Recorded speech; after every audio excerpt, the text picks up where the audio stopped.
Good morning, good afternoon, good evening everybody. Mum is going to read a story from Shifty, McGifty and Slippery Sam. And the first one is called The Spooky School. Now this will be in several instalments, so it'll take a few days to finish the story. Okay, and here we go with The Spooky School. Spooky, gasped Sam as the Bakemobile pulled up outside St. Spectre's boarding school. Shifty peeped out. Sam was right.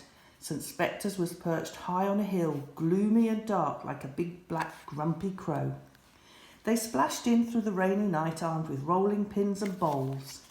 They were helping Mr. Frogspawn's class bake Halloween treats for a midnight feast later that night. Inside they set out their things in the kitchen and the excited pupils scrambled in. "Hello," said Shifty, and Sam gave a wave. "Aprons on then." Chattering, everyone threw on an apron and started baking bread. "A party's not a party without sandwiches," said Shifty, "but as it's Halloween, these ones will be a little bit different." As the school pots weighed and sieved and stirred, everyone was really careful, except for one playful little fellow. "It's snowing," grinned Alfie, blowing flour everywhere. "Alfie," Mr. Frogspawn warned, "calm down." Soon the bread was baked and all the sandwiches made, but then Sam topped them off with starry wands and witches' legs made from striped fondant icing, their black licorice boots stuck up in the air as if the witches had dived into the bread. "Look," beamed Bella. She pointed to Paul. "He's made sandwiches." Sandwiches. Next they made creepy crawly cupcakes with popping candy icing on top, and as they added little jelly spiders and bugs, the rainstorm outside rattled the windows. "It's turning quite nasty," Shifty said. "Yippee!" Bella cheered. "I hope it thunders, then we might see a ghost." A ghost? "A ghost?" Sam shuddered. "A ghost," Bella nodded. "Out in the garden there's this old twisted oak tree, and if lightning strikes it on Halloween, then the lightning strike will come and get you." "The lightning strike?" stuttered Shifty and Sam. "He's a ghost dog," Alfie smiled. "He's in my book of spooky legends.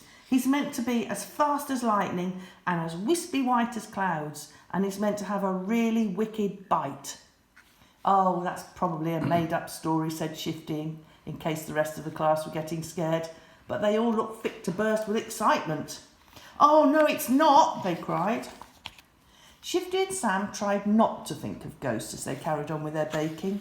Next they all made pumpkin pasties, then goblin gobstoppers, then totally terrifying trifles that bubbled like volcanoes. But the final treat they made was very ghosty. Spook pops. Spook pops? Spook pops. Spook pops were little ghosts on sticks like lollipops but made from candy floss. Sam filled their candy floss machine with sugar until candy floss clouds puffed out of a tube into a big silver bowl. All the pupils watched wide-eyed. "Wicked," grinned Alfie. The candy floss puffs spun around the bowl like small fluffy rain clouds in the wind. Everyone dipped in their sticks and the candy floss stuck to them at once. "Now pat them into ghost shape," said Shifty. Then they piped on a little ghost face. "I'm making mine a ghost dog," Alfie nodded. Now all the party food was taken to the dining room, but before the feast there were to be games in the hall and a Halloween fancy dress disco. So off went the school pups to get into their costumes, all boasting that theirs was the spookiest. "Oh," grinned Sam as the door slammed behind them. "Peace at last."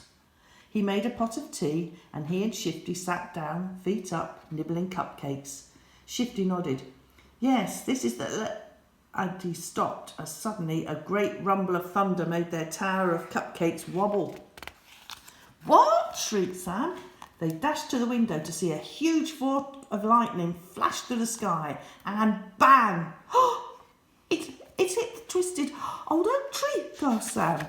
If the story was true, then the wispy white ghost dog was coming. Shifty started a pace. "Right, listen," he said. "Those pups might think this ghost is cool, but we've got to protect them, just in case. If it does exist, then we have to catch it."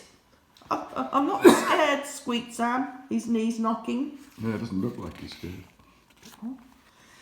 They needed some special gadgets to help, so they raced out to the Bakemobile and Shifty flicked the secret kettle switch. Whip! All the fridges and ovens spun round to show screens and dials and switches. The Bakemobile, when needed, turned into the best mystery-solving lab around. Now for those gadgets, Shifty said. On a shelf was what looked like a picnic hamper. Oh, sorry. And I'll tell you the rest tomorrow. Bye.